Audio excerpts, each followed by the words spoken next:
Bismillahirrahmanirrahim. Assalamualaikum warahmatullahi wabarakatuh. Innal hamdalillah nahmaduhu wa nasta'inuhu wa nastaghfiruh wa na'udzu billahi min shururi anfusina wa sayyiati a'malina. May yahdihillahu fala mudilla lahu wa may yudlilhu fala hadiya lahu. Wa asyhadu an la ilaha illallah wahdahu la syarika lah wa asyhadu anna Muhammadan abduhu wa rasuluh sallallahu alaihi wasallam tasliman katsiran wa ba'd. Kita bersyukur kepada Allah Subhanahu wa taala yang dengan nikmatnya sempurnalah amal-amal ketaatan, dan di antara amal soleh yang soleh di sisi Allah adalah talabul ilm, menuntut ilmu. Dan ilmu yang harus dituntut adalah al-ilmu asy-syar'i, ilmu tentang syariat Allah, Al-Quran dan As-Sunnah, yang dipahami oleh orang-orang terbaik. Maka kita tahu bahwasanya tidak ada seorang pun dari kaum muslimin yang tidak mengamalkan Al-Quran dan As-Sunnah. Akan tetapi siapa yang harus kita rujuk di dalam mengamalkan Al-Quran dan As-Sunnah? Maka Allah Subhanahu wa taala melihat hati-hati para hamba. Setelah Allah melihat hati-hati para hamba, Allah melihat bahwa hati Muhammad bin Abdullah adalah sebaik-baik hati hamba. Maka Allah jadikan Muhammad sebagai utusannya. Setelah itu Allah melihat hati-hati hamba setelah hati nabinya, dan Allah melihat bahwa hati-hati para sahabat Muhammad adalah sebaik-baik hati hamba. Maka Allah jadikan para sahabat sebagai orang yang mengiringi nabinya. Dan Allah Subhanahu wa taala telah melegitimasi para sahabat beliau radhiyallahu anhum, ya, dengan sebuah firman yang mulia. Allah Jalla wa Ala berfirman, wasabiqunal awwaluna minal muhajirin wal ansar walladzina tabauhum bi ihsanin radhiyallahu anhum wa radu'an. Orang-orang terdahulu yang masuk Islam dari kalangan muhajirin dan ansar, dan orang-orang yang mengikuti jejak muhajirin dan ansar, Allah ridha kepada mereka karena mereka ridha kepada Allah. Jadi Allah tidak meridhoi mereka karena mereka bangsa Arab, karena mereka kaya, karena mereka gagah. Tidak. Allah ridhoi mereka karena mereka tunduk kepada Allah dan Rasulnya sallallahu alaihi wasallam. Allah jadikan mereka ridha kepada syariah yang mulia, maka Allah ridhoi mereka. Dan cara mengamalkan Al-Quran dan As-Sunnah harus yang diketahui dan difahami oleh mereka. Mereka lah sebaik-baik generasi yang telah ditazkiyah, diberikan sertifikat oleh Allah dan Rasulnya. Nabi SAW bersabda, khairun nasi qarni, thumma ladhina yalunahum, thumma ladhina yalunahum. Sebaik-baik manusia adalah generasiku, para sahabat. Tsumma ladzina yalunahum, kemudian setelah mereka tabi'in. Tsumma ladzina yalunahum, kemudian setelah mereka tabi'ut tabi'in. Para sahabat, tabi'in, tabi'ut tabi'in, tiga generasi terbaik manusia yang dipuji oleh Rasulullah SAW karena manhaj mereka, karena mazhabnya mereka. Mereka tidak beramal kecuali mereka melihat ada dalil dari Allah dan Rasulnya. Mereka tidak berbicara kecuali ada dalil dari Allah dan Rasulnya. Dan mereka diam karena ada dalil dari Allah dan Rasulnya. Jadi orang-orang terdahulu yang Allah berikan mereka surga saat tubuh-tubuh mereka masih hidup, adalah orang-orang yang telah diridhoi oleh Allah Subhanahu wa taala. Dan mereka bukan maksum. Para sahabat tidak maksum, tidak terlepas dari kesalahan. Para sahabat Nabi kaum yang seperti kita. Ada lupanya, ada marahnya, ada kesalnya. Namun tatkala mereka mengalami satu kekeliruan, mereka dikenal sebagai kaum yang segera bertaubat dan memperbaiki kesalahan mereka. Dan mereka cocok untuk kita ikuti dari sisi kemanusiaan mereka, jasad-jasad mereka. Nabi SAW pernah sholat sunnah di waktu malam sampai kedua kaki beliau memerah atau bengkak. Maka ibunda Aisyah bertanya, "Ma tasnauna hadha?" Kenapa engkau lakukan hal ini? Bukankah Allah telah menjagamu dari dosa-dosa yang lalu dan dosa yang akan datang? Maka Nabi mengatakan, tidak bolehkah aku menjadi hamba yang bersyukur? Kalau beliau sholat sampai kaki beliau membengkak, mungkin kita nggak bisa. Tapi ada seorang sahabat Nabi yang sholatnya cuma 1 rakaat di waktu malam.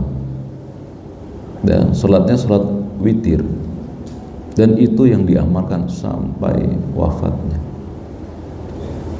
Jadi kalau melihat Nabi SAW, sepertinya kita sulit untuk mengikuti sesempurna mungkin. Ada di bawahnya golongan yang Nabi cintai, itu para sahabat radhiyallahu anhum ajma'in.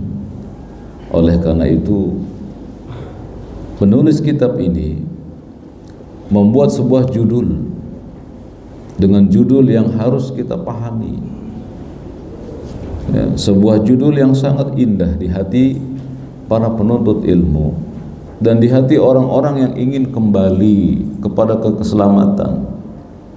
Khuz aqidataka minal kitabi wa sunnati sahihah. Ambillah akidahmu dari Al-Quran dan As-Sunnah yang sahih. Penulis lahir pada tahun 1925 Masehi. Beliau bernama Muhammad bin Jamil Zainu rahimahullah ta'ala. Beliau lahir di Aleppo, Halab, Suriah, tahun 1925 Masehi, atau bertepatan dengan 1344 Hijriah. Ketika berumur 10 tahun, beliau belajar menghafal Al-Quran selama 5 tahun. Lalu kemudian beliau belajar terus sampai juga mempelajari hadis-hadis Nabi SAW, fikih madhabiyah, dan beliau hidup di atas keduanya, Al-Quran dan hadis-hadis sahih, dengan apa yang beliau yakini dari pemahaman madhabiyah. Namun setelah beliau ke kota Makkah, beliau bertemu dengan ulama-ulama yang beliau menganggap lebih baik ilmunya dari beliau. Lalu beliau belajar dengan ulama-ulama di Saudi Arabia, dan barulah beliau memahami dengan sebaik-baik pemahaman bahwa tidak dibutuhkan madhab apabila menyelisihi manhaj. Jadi madhab dibolehkan apabila tidak menyelisihi manhaj. Manhaj adalah cara Nabi beragama, cara para sahabat beragama. Adapun madhab, bagaimana ulama mendudukan dalil supaya sesuai manhaj. Jadi kalau madhab bisa keliru, kalau manhaj hakun, datang dari Nabi sallallahu alaihi wasallam. Oleh karena itu beliau kemudian mengajar, ya, di kota Mekah sampai beliau wafat di hari Jumat, dan beliau disolatkan setelah sholat Isya. Beliau wafat dengan memiliki beberapa kitab, diantaranya kitab yang kita bahas.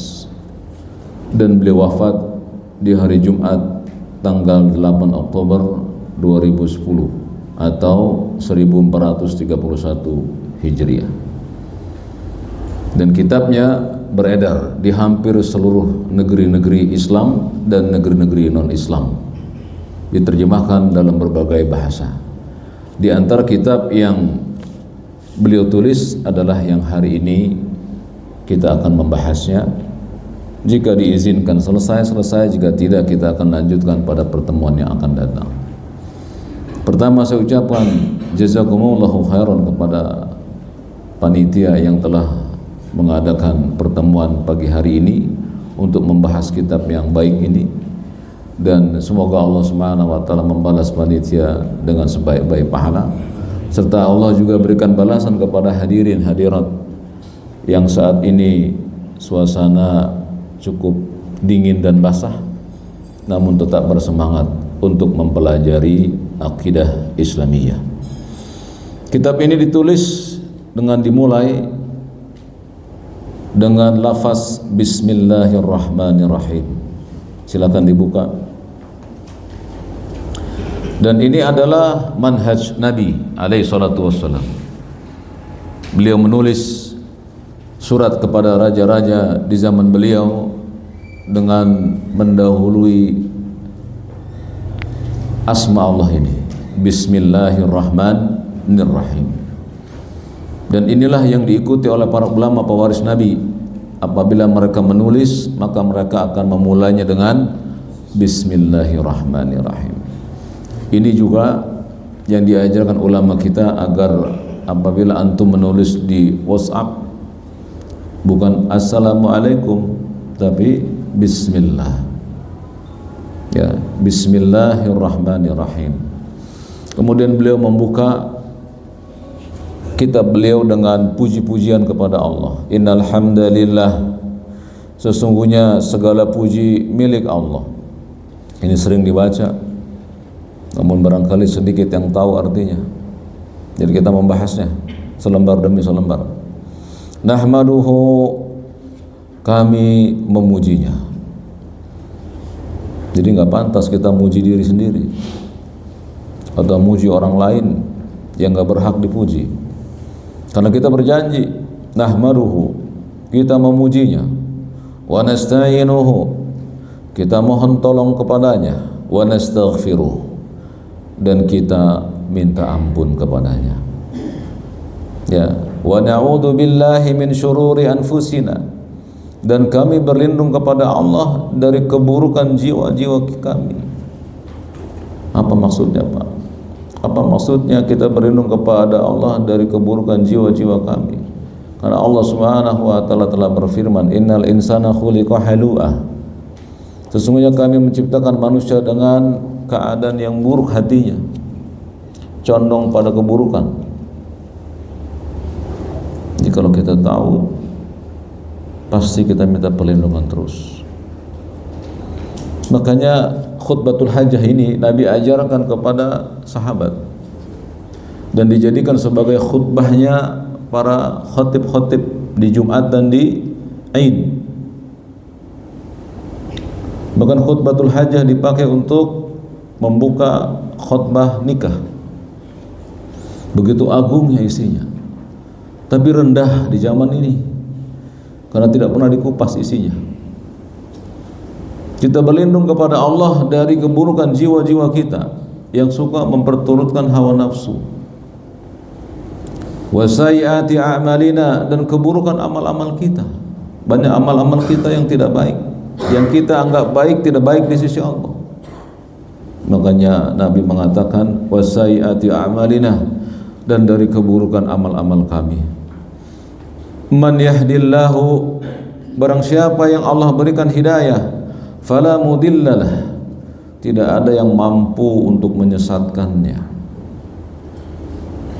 Barang siapa yang Allah berikan hidayah, tidak ada yang mampu menyesatkannya. Siapa contohnya? Bilal bin Abi Rabah disiksa dengan siksaan yang sangat kejam, ditiduri di atas tanah pasir yang panas tanpa sehelai kain pun, di atasnya ditindih batu yang besar. Maka ucapan Bilal, ahadun ahad, ahadun ahad, ahadun ahad, Allah Esa, Allah Esa, Allah Esa. Kata Allah bantu beliau. Di belajar akidah itu supaya kita hanya bergantung pada Allah saja dalam keadaan lapang maupun sulit. Belajar akidah membuat kita kuat, nggak ada yang kita takuti selain Allah. Ya. Dan apabila Allah sudah berikan kita hidayah, nggak ada yang bisa membuat kita sesat. Namun sebaliknya kata Nabi, wa may yudlil, barang siapa yang disesatkan, fala hadiyalah, tidak ada yang mampu memberikan petunjuk. Siapa itu? Abu Jahal. Abu Jahal siapanya Nabi SAW. Padahal Bilal dengan Nabi itu nggak ada hubungan kekerabatan. Tapi kenapa Bilal yang dapat hidayah? Abu Jahal pamannya nggak dapat hidayah.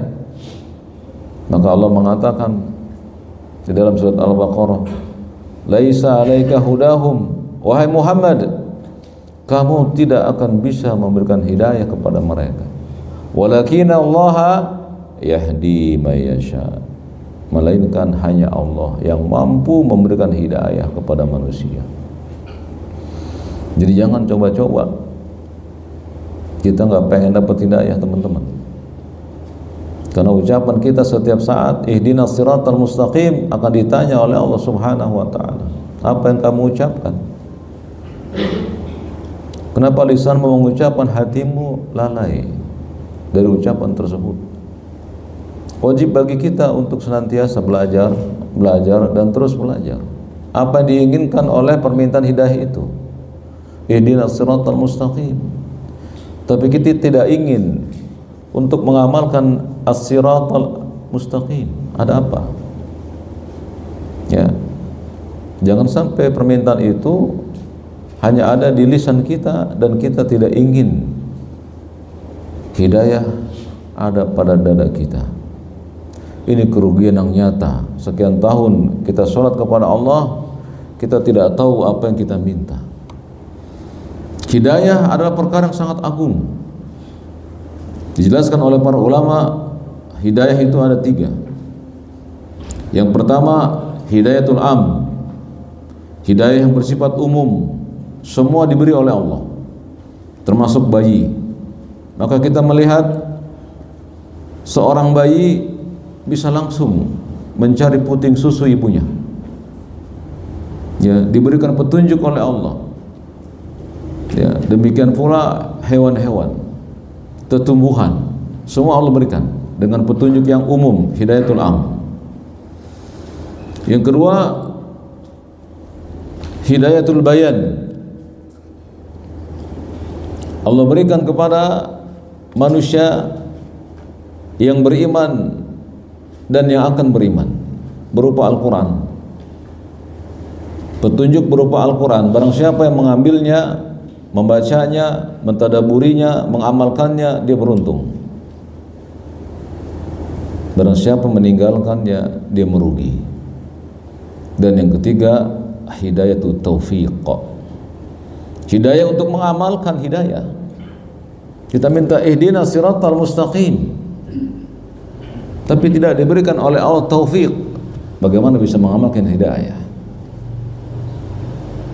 Semoga Allah Subhanahu wa taala memberikan kepada kita hidayatut taufiq. Kemudian beliau mengatakan, asyhadu alla ilaha illallah wahdahu la syarikalah, aku bersaksi tidak ada ilah, zat yang disembah kecuali Allah. Wahdah, hanya satu yang kita sembah. La syarikalah, tidak ada sekutu baginya. Wa asyhadu anna Muhammadan abduhu wa rasuluhu, dan aku bersaksi bahwa sesungguhnya Muhammad adalah hamba dan utusannya. Maka kalau kita tahu Nabi Muhammad sebagai hamba Allah dan utusannya, kita harus tahu siapa beliau tersebut. bagaimana beliau beribadah kepada Allah, apa yang beliau ajarkan, ya, dan ini yang kita sebut dengan syahadatain. Amma ba'du, kemudian selanjutnya, ini sunnah yang hilang. Jadi apabila kalian berpidato, ucapan ini, apabila kalian sudah menghabiskan satu bagian pembukaan, kalian lanjutkan amma ba'du. Ini sunnah yang hilang. Boleh pakai bahasa amma ba'du, amma ba'du. Nah, demikian selanjutnya. Adapun selanjutnya, fahadhihi as'ilatun hammatun fil aqidah. Ini adalah pertanyaan-pertanyaan, soal-soal yang sangat penting dalam perkara akidah. Ujibu 'alaiha ma'a dzikri dalil, yang dijawab dengan menyebutkan dalil-dalilnya minal Quran wal hadis. Jadi pertanyaan tersebut dijawab ya dengan menyebutkan dalil-dalilnya minal Quran wal hadis, dari Al-Quran maupun hadis. Lihat ma'anna qari'u ila sihhatil jawab, agar membuat yang membacanya tentram dengan jawaban yang bagus, jawaban yang sahih, yang mententramkan jiwa. Dari sini saya ingin mengajarkan kepada kita bahwa ketenangan dalam beramal itu bukan sebatas amalnya. Banyak orang beramal dan dia tenang, tapi belum tentu benar. Jadi yang harus dilakukan oleh orang yang beramal bukan hanya tenang yang dia dapat dari beramalnya, tetapi apa landasan amal yang diamalkan tersebut. Karena itulah yang akan membuat tenang. Lianna, kata beliau, karena akidah tauhid, keyakinan yang mengharuskan Allah itu esa, asas sa'adah, asasu sa'adatil insan, itu landasan kebahagiaan bagi manusia fid dunya wal akhirah, dalam kehidupan dunia dan akhiratnya. Jadi kata beliau, akidah tauhid adalah landasan bagi setiap manusia yang menginginkan hidup bahagia dunia dan akhirat. Sebagian manusia menganggap kebahagiaan itu karena dunia yang ada pada sisinya, baik harta, kedudukan, gelar pendidikan, keturunan, dan lain-lain. Tapi kita melihat begitu banyak orang yang memiliki semua itu, lalu Allah kunci hatinya. Fi qulubihim marad, dalam hatinya ada penyakit. Fazadahumullahu marada, Allah tambah penyakitnya. Seperti Abu Lahab, orang yang pintar otaknya, sukses perdagangannya, tapi Allah kunci hatinya, sehingga ponakannya yang Nabi tidak bisa memberikan padanya jalan-jalan menuju hidayah. Jadi kalau kita sudah dikunci oleh Allah, siapa yang mau bisa memberikan kita petunjuk? Kemudian beliau mengakhiri pembukaan ini dengan wallaha as'alu, dan kepada Allah lah aku meminta, ayyan fa'abihal muslimin, agar tulisan ini bermanfaat bagi kaum muslimin. Ya, harapan beliau. Wa ja'alaha khalisatan lillahi ta'ala, dan menjadikan tulisan ini murni hanya untuk Allah saja, balasannya dari Allah semata. Itulah akidah tauhid, akidah yang kita harus ambil, yang kita harus yakini bahwa yang kita tuju hanya Allah semata, dan kita hanya berharap dari Allah saja. Dan ini yang didakwahkan oleh seluruh anbiya wal mursalin, dakwah tauhid, mengajak manusia hanya beribadah kepada Allah saja. Mereka meminta balasannya hanya kepada Allah. Mereka tidak peduli dengan dunia. Mereka dapat, mereka bersyukur. Mereka tidak dapat dunia, mereka bersabar. Itulah akidah tauhid. Kitab ini juga merupakan kitab yang menunjukkan akidahnya beliau dan yang beliau ajarkan kepada murid-murid beliau sampai kepada kita. Ini akidah tauhid, akidah bahwasanya Allah satu, tidak terbilang, kepadanya kita beribadah, kepadanya kita mohon pertolongan, dan ini sudah kita janjikan setiap saat dan Allah ingin kita buktikannya. Sekarang kita akan buktikan sedikit demi sedikit. Bab yang pertama yang beliau tulis adalah haqqullahi 'alal ibadi, hak Allah atas hamba. Bab yang sangat besar, bahwasanya Allah punya hak atas hambanya, dan ini yang sering ditinggalkan oleh hamba-hambanya. Kita sebagai seorang hamba, antar kita dengan kita, kalau hak kita diambil, kita akan protes, kita akan minta hak kita. Mana hak saya? Ketika hak kita diambil, kita marah, kita berjuang agar hak kita dapati. Maka kepada Allah Subhanahu wa ta'ala harusnya kita seperti itu. Kita malu kalau hak Allah tidak kita penuhi.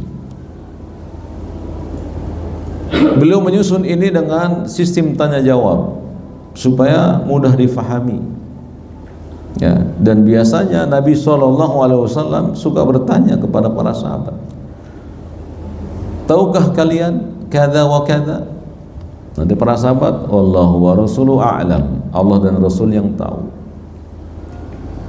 Demikian pula beliau menyusun ini dalam bentuk soal jawab. Soal yang pertama, limadza khalaqana Allah? Untuk apa Allah menciptakan kita? Ya, pertanyaan ini pertanyaan yang sering datang ke telinga kita dan kita hafal sekali ayatnya. Kemudian dijawab, khalaqana lina'budahu. Ya, kita diciptakan lina'budahu, agar beribadah kepadanya, wala nusrika bihi syai'a, dan tidak berbuat syirik kepadanya. Ya, jadi dua lafaz ini teman-teman, lina'budahu wala nusrika bihi syai'a, itulah at-tauhid, itulah akidah yang sahih. Hamba hanya beribadah kepada Allah, tidak ada selain Allah yang dia ibadahi, tidak ada selain Allah yang dia berikan ibadah,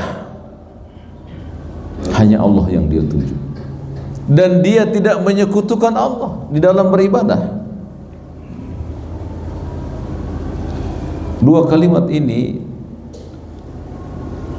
terdapat dalam Al-Quran yang banyak. Di antaranya Allah Jalla wa Ala berfirman di dalam surat Al-Baqarah, wa may yakfur bit-taghut wa yu'min billah. Barang siapa yang kufur atau mengingkari taghut. Taghut adalah asyarik, sekutu.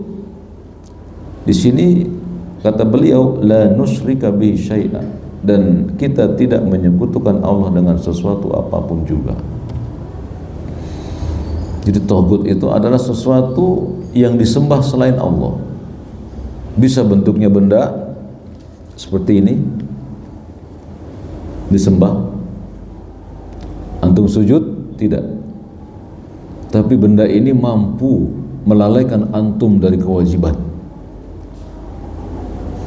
Dan orang bisa kepalanya pusing ketinggalan barang ini, tapi nggak pernah pusing kalau ketinggalan salat subuh. Itulah apa betul? Jadi taghut adalah setiap yang disembah selain Allah, yang dicintai melebihi cintanya pada Allah, yang ditakuti melebihi takutnya pada Allah, yang dijadikan harapan selain dari harapan yang pada Allah. Ya, wa yu'min billah, dan engkau hanya beriman kepada Allah, faqad istamsak, maka sungguh orang itu telah memegang dengan kuat bil urwatil wuthqa, tali Allah yang kuat, yaitu la ilaha illallah. lan fisama laha, enggak akan pernah putus. Jadi at-tauhid adalah engkau beribadah kepada Allah dan engkau tidak sekutukan dia dengan sesuatu apapun juga. Ini yang susah. Kalau saya dan kalian ibadah kepada Allah, iya, enggak ada orang yang susah untuk beribadah kepada Allah. Ayo salat, salat. Ayo sedekah, sedekah. Puasa, ayo. Enggak ada yang susah. Tapi bongkar hatinya. Siapa yang dia tuju di dalam peribadatan itu, itulah yang disebut dengan wala nusyrika bi syai'an. Jadi akidah tauhid menghimpun di dalamnya dua perkara. Satu, yang dituju hanya Allah saja. Yang kedua, tidak ada sekutu bagi dia. Disebut dalam bahasa akidah khalisan, murni, bersih, tidak kotor. Ya. Apa dalilnya? Qauluhu ta'ala, firman-Nya Allah Subhanahu wa taala fi surat Adz-Dzariyat, dalam surat Adz-Dzariyat, wa ma khalaqtul jinna wal insa illa liya'budun. Tidaklah aku ciptakan jin dan manusia illa kecuali liya'buduni. Ya, kalimat ni di situ adalah aku, kecuali untuk mengibadahi aku, kata Allah. Ya. Ayat ini sudah dihafal oleh para khatib-khatib, para ustaz-ustaz, ustazah-ustazah. Ya, dan ayat ini besar di telinga orang-orang yang ingin tahu apa yang dimaksud ayat ini.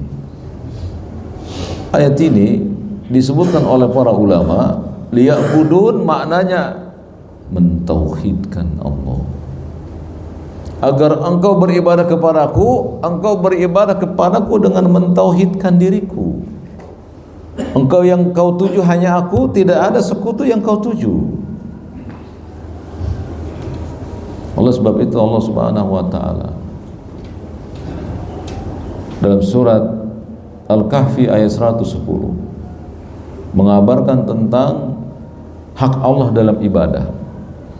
Faman kana yarju liqa'a rabbih, barang siapa yang ingin melihat pahalanya nanti di sisi Rabbnya, falyamal amalan salihah, hendaknya dia mengerjakan amal yang saleh. Nanti kita jelaskan apa itu amal saleh. Wala yusyrik bi ibadati rabbih ahada, dan dia tidak berbuat syirik saat beribadah kepada Rabbnya. Lihat, jadi mengikhlaskan ibadah kepada Allah, perintah Allah, dan itu yang didakwakan oleh Nabi SAW selama 13 tahun. Hanya ahadun ahad, Allah ahad, Allah ahad, Allah, itu yang didakwakan Nabi SAW. Mungkin kita menganggap apa susahnya itu? Gimana nggak susah? Abu Lahab paman beliau mengatakan, untuk inikah kamu mengumpulkan kami hanya menyembah satu Tuhan saja, sementara kami biasa menyembah banyak Tuhan? Itu di zaman dulu. Di zaman sekarang banyak Tuhan, Pak. Salat 5 waktu, kalau nggak disebor air nggak bangun kita. Kita ke masjid, ya karena ada yang ngapain di rumah aja, ke masjid ngapa? Iya dah, ke masjidnya karena ucapan manusia. Ada orang lain yang datang ke rumah kita, entah itu mertua kita, orang tua kita, baru kita berangkat ke masjid. Sebentar lagi bulan Ramadan, Pak. Ada apa di bulan Ramadan? Apa yang Allah wajibkan di bulan Ramadan? Itulah yang harus kita pahami, Pak. Saya dan kalian masuk bulan Ramadan karena siapa? Karena ritual tahunan? Atau enggak enak karena anak kita berpuasa? Tidak. Jadi mentauhidkan Allah harus ada padanya 2 rukun. Catat. Rukun yang pertama disebut lillahi ta'ala, disebut itu ikhlas karena Allah, disebut itu mencari ridha Allah. Harus ada 2 rukun padanya. Yang pertama, rukun yang pertama harus tahu dalilnya. Jadi orang yang mengamalkan sesuatu karena Allah, dia harus tahu ada dalilnya, baik di Al-Quran maupun di As-Sunnah. Yang kedua, rukun yang kedua, harus minta balasannya. Harus minta balasannya. Jadi yang pertama harus ada dalil yang mensyariatkannya. Dia tahu ada dalilnya. Oh, puasa, kutiba alaikumusiyam, saya puasa. Berarti dia sudah separuh ikhlas karena dalilnya. Yang kedua, dia harus minta balasannya pada Allah. Apa dalil bahwa kita mesti minta balasan kepada Allah? Nabi kita bersabda, man shoma ramadhana imanan wa ihtisaban. Itu dia. Ghufira lahu ma taqaddama min dami. Barang siapa yang berpuasa di bulan Ramadan dengan iman, yang dituju Allah, ada dalilnya. Wahtisaban, mengharap pahala, itu dia. Makanya banyak orang berpuasa yang dia dapatkan lapar dan haus, dia nggak mengharap pahala. Antum ke masjid belajar nggak mengharap pahala, cuman nggak enak aja sama orang, nggak dapat pahala, nggak bisa. Jadi mesti mengharap, ya Allah, aku datang ke masjid karena aku tahu ada perintahnya menuntut ilmu. Yang kedua, aku minta balasannya padamu surga. Karena Nabi kita bersabda, barang siapa yang keluar dari rumahnya yaltamisu fi ilman, untuk mencari sebuah ilmu, ya sahalallahu laka bihi tariqun ilal jannah, Allah mudahkan baginya jalan menuju surga. Jadi antum sedang menuju surga kalau minta balasannya. Kalau cuma ikut dah, mau kemana Pak? Aroyan, ada apaan? Ada ngaji? Ikut dah, ikut dah.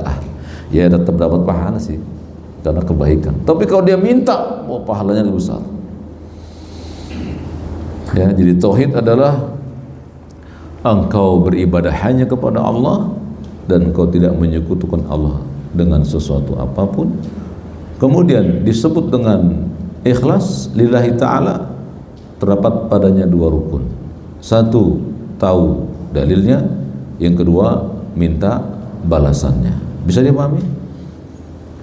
Jadi udah nggak ada lagi tuh antum kenapa sholat? Ada dalilnya mas. Ya ayyuhalladzina amanu aqimus shalah. Nah, gitu. Terus saya minta balasannya sama Allah. Apa balasannya? Inna sholata tanha anil fahsya'i wal munkar, supaya nggak keji dan nggak munkar, supaya ditolong sama Allah. Kalau antum lakukan ini setiap beribadah, wah itu hasilnya dahsyat. Nggak ada yang antum pedulikan kecuali balasan dari Allah Subhanahu wa ta'ala. Itu dalil dari Al-Quran, sebagaimana judulnya, ambillah akidahmu dari Al-Quran. Wa sunnati sahihah, dan sunnah yang sahih. Mana sunnahnya? Sabda Rasulullah sallallahu alaihi wasallam, wa qalu sallallahu alaihi wasallam, haqqullahi 'alal ibad. Hak hamba atas hamba, hak Allah atas hamba, ayya'buduhu, hamba beribadah kepadanya, wala yusriku bihi syai'a, dan hamba tidak menyekutukan Allah dengan sesuatu apapun. Itu haknya Allah. Barang siapa yang memenuhi hak Allah, Allah tidak akan azab dia. Barang siapa yang tidak memenuhi hak Allah, Allah akan azab dia. Allah haramkan surga baginya. Sebagaimana ucapan Nabi Isa alaihissalam kepada Bani Israel, innahu may yusyrik billah, sesungguhnya kalau kalian menyekutukan Allah, faqad haramallahu alaihil jannah, sungguh Allah haramkan bagimu surga, wa ma'wahun nar, dan tempatmu neraka, wa malil zalimina min ansar, enggak ada pertolongan bagi orang yang berbuat syirik. Jadi syirik itu dolim. Jadi orang berbuat syirik dolim. Apa itu syirik? Tunggu, pelan-pelan, babnya belum masuk ya. Kemudian pertanyaan yang kedua, ketika Allah berfirman, wa ma khalaqtul jinna wal insa illa liya'budun, tidak kuciptakan jin dan manusia kecuali untuk beribadah kepadaku. Apa sih itu ibadah? Maka beliau ditanya, ma hiyal ibadah, apa itu ibadah? Jawabannya apa? Bapak jawab. Apa jawabnya? Apa itu ibadah? bertakwa kepada Allah. Susah bahasanya Pak Pujo. Ya. Tinggi, ya, bertakwa kan berat itu. Ayo anakku, kamu mesti bertakwa. Susah tuh anak. Takwa apa sih Pak? Nah, maka dijelaskan oleh beliau. Al-ibadah, ibadah adalah ismun jami'un, sebuah kalimat yang mengumpulkan hal-hal lima yuhibbullah, yang Allah mencintainya. Ya, satu kalimat yang meliputi apa-apa yang Allah cintai, minal aqwal, dari ucapan-ucapan, wal af'al, dan dari perbuatan-perbuatan. Jadi minal aqwal dan af'al ini adalah ucapan dan perbuatan yang Allah cintai, maka dia disebut ibadah. Jadi nggak mesti sholat, nggak mesti, walaupun sholat bagian dari ibadah. Kata Syekh, contohnya apa? Kedua, seperti berdoa. Berdoa pakai apa Pak? Ucapan. Itu dia akwal, ucapan. Dakwah, nasihat. Antum sama anak di rumah gitu Pak, nah udah sholat belum? Belum Pak, sholat yuk. Gitu, nasihat namanya. Sama istri begitu. Ya, jadi ucapan-ucapan itu yang dicintai oleh Allah adalah ibadah. Apalagi subhanallah, subhanallah, apa itu? Zikir. Zikir ibadah, doa ibadah. Apalagi kata beliau, wassalah, salat. Jelas menghimpun aqwal wal af'al, menghimpun ucapan dan perbuatan di salat itu Pak. Kemudian kata beliau, wadzabh, menyembelih. Menyembelih apa ini maksudnya? Menyembelih hewan, baik yang akan dikorbankan atau yang akan dimakan. Ya, jadi adzabhu, menyembelih hewan. Ya, wa ghairiha, dan selain itu, selain doa, salat, menyembelih hewan, setiap perbuatan dan perkataan yang dicintai oleh Allah adalah ibadah. Jadi sekarang antum tahu kan, kalau antum pulang ke rumah, ngetok pintu, assalamualaikum, ibadah bukan? Iya. Makanya jangan malas ngucapin salam. Mikum, masa mikum? Apaan mikum? Assalamualaikum. Baca assalamualaikum, ya kum. Apa kum? Tadi jawab lam. Assalamualaikum. Ya, ibadah itu. Karena ucapan itu dicintai oleh Allah. Datang dari firman, wahyu. Ya. Nasihat. Wa tawassaw bil haqqi wa tawassaw bis sabri. Saling menasihati yang benar. Pak, kalau makan jangan pakai tangan kiri. Nah, tadi ada yang minum pakai tangan kiri, sebelum saya tegur, karena lagi buka soal tadi ya. Jangan makan dan minum pakai tangan kiri, nggak boleh. Menasihati orang tersebut ibadah. Makan pakai tangan kanan, minum pakai tangan kanan, ibadah. Oh, jangan sangka itu. Jadi banyak nggak ibadah di sekitar kita? Ayo ambil itu. Sekarang udah tahu kan? Baik. Apa dalilnya dari Al-Quran bahwa semuanya itu ibadah? Doa ibadah, salat ibadah, menyembelih ibadah. Qala Allah Ta'ala, Allah Subhanahu wa Ta'ala berfirman, qul inna salati, katakanlah Muhammad, sesungguhnya salatku, wa nusuki, sembelihanku, wa mahyaya, hidupku, wa mamati, matiku, lillahi rabbil alamin, hanya untuk Rabb semesta alam. Lanjutannya apa lanjutannya? La syarika lahu, tidak ada sekutu baginya. Jadi yang benar adalah ayat itu, salah satu qiraatnya adalah membacanya di la syarikalah. Wakafnya di situ. Lillahi rabbil alamin la syarikalah. Nah, salah satu qiraatnya begitu bacanya. Berhenti pada la syarik untuk menunjukkan tauhidnya. Ya. Jadi Allah Subhanahu wa taala menyuruh Nabi Muhammad mengatakan kepada manusia, sesungguhnya salatku, sembelihanku, hidupku.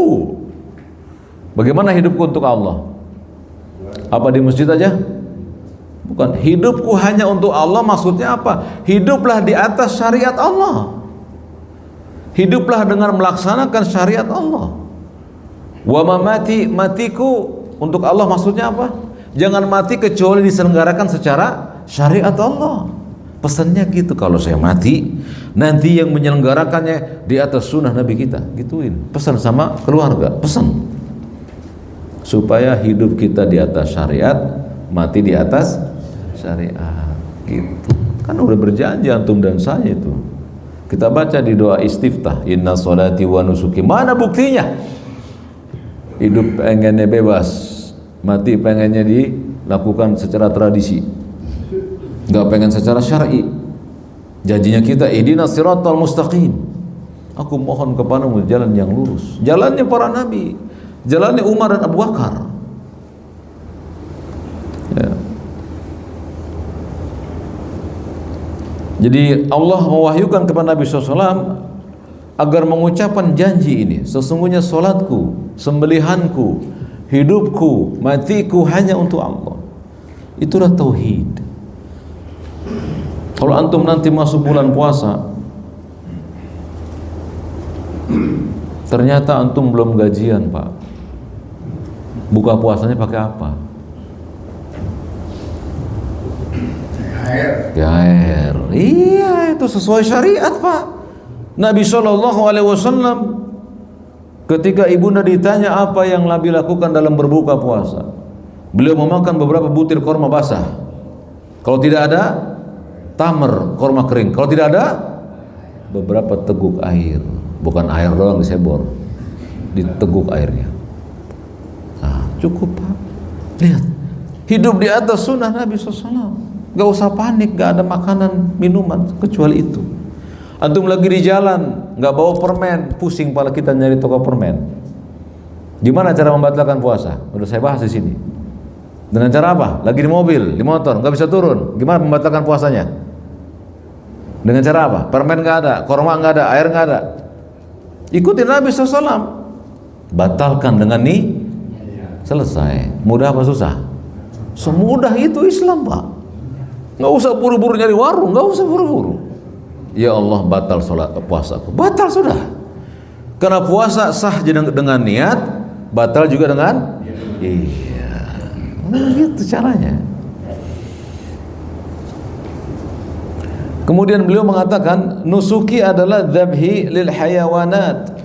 Yang dimaksud dengan menusuki di situ setelah kalimat sholati adalah menyembeli semua hewan-hewan sembelihan. Apa saja hewan-hewan sembelihan itu? Ayam, kambing, ya, sapi, unta, silakan. Ya, disembelih, namanya hewan sembelihan. Dan ketika menyembelih untuk kurban, Allah Subhanahu wa taala menyuruh untuk mentauhidkan Dia. Apa dalilnya? Fasholli li rabbika wanhar. Maka salatlah hanya untuk Rabbmu, wanhar, dan menyembelihlah hanya untuk Rabbmu. Jadi nggak boleh menyembelih untuk selain Allah, Pak. Ada orang menyembelih untuk selain Allah? Ada. Kalau antum ketakutan di satu tempat, antum sembelih hewan supaya selamat. Iya, itu namanya menyembelih untuk selain Allah. Hukumnya musyrik. Nanti dibahas di kitab ini. Kemudian beliau ditanya, kaifa na'budullah? Bagaimana kami atau kita beribadah kepada Allah? Bagaimana cara kita beribadah kepada Allah? Setelah kita tahu definisi ibadah adalah apa saja yang Allah cintai, baik perkataan maupun perbuatan. Lalu bagaimana kita beribadah kepada Allah? Kaifa na'budullah? Bagaimana kita beribadah kepada Allah? Maka dijawab oleh beliau, kama amaranallahu wa rasuluhu, sebagaimana yang Allah perintahkan kepada kita dan yang Rasulnya perintahkan kepada kita. Berarti Allah perintahkan dengan apa? Al-Quran, Rasul dengan as-sunnah. Maka ibadahlah kepada Allah dengan Al-Quran dan sunnah. Itu dia. Khus akidatak. Ambil akidahmu. Jadi bukan berarti ngambil akidahnya saja, tidak. Karena akidah asas bagi sholat. Antum sholat tanpa akidah hak, sholatnya mardud, ditolak oleh Allah sholatnya. Sholatnya harus dilandasi akidah. Innas sholati wa nusuki wa mahyaya wa mamati lillahi rabbil alamin la syarikalah. Yang antum tuju hanya Allah. Antum sholatnya sendiri dan bersama-sama tetap khusyuk sama. Kalau sendiri bacaannya panjang, kalau bareng-bareng malah dipendekin sesuai sunnah. Jangan kalau lagi sendirian bacaannya pendek, pas ada orang panjang. Ini enggak la syarikalah. Ya, harus sama dengan praktek Nabi SAW. Jadi bagaimana kita beribadah kepada Allah? Dengan cara melaksanakan apa yang diperintahkan Allah dalam Al-Quran dan apa yang diperintahkan Rasul dalam As-Sunnah. Apa dalilnya? Ini kitab Masya Allah, Pak. Yang ditanya dalil aja udah. Karena Islam agama dalil. Bukan katanya. Bukan. Kata Ustadz, bukan kata Ustadz. Kata Allah dan Rasulnya, gitu. Itu Islam. Jadi kalian, Pak, belajar akidah itu supaya kalian dekat dengan Allah dan Rasul. Jangan menjadikan itu sebagai sumber. Allah Subhanahu wa ta'ala berfirman, ya ayyuhalladzina amanu atiullaha wa atiur rasul wa la tubtilu a'malakum. Surat Muhammad. Apa kata Allah? Wahai orang-orang yang beriman, atiullah, taatilah Allah, wa atiur rasul. Lihat, setelah Allah perintahkan mentaati Allah dengan lafaz ati Allah, Allah kemudian suruh juga atiur rasul, yang menunjukkan ketaatan kepada Rasul mutlak. Karena kita disuruh oleh Allah mentaati Rasul.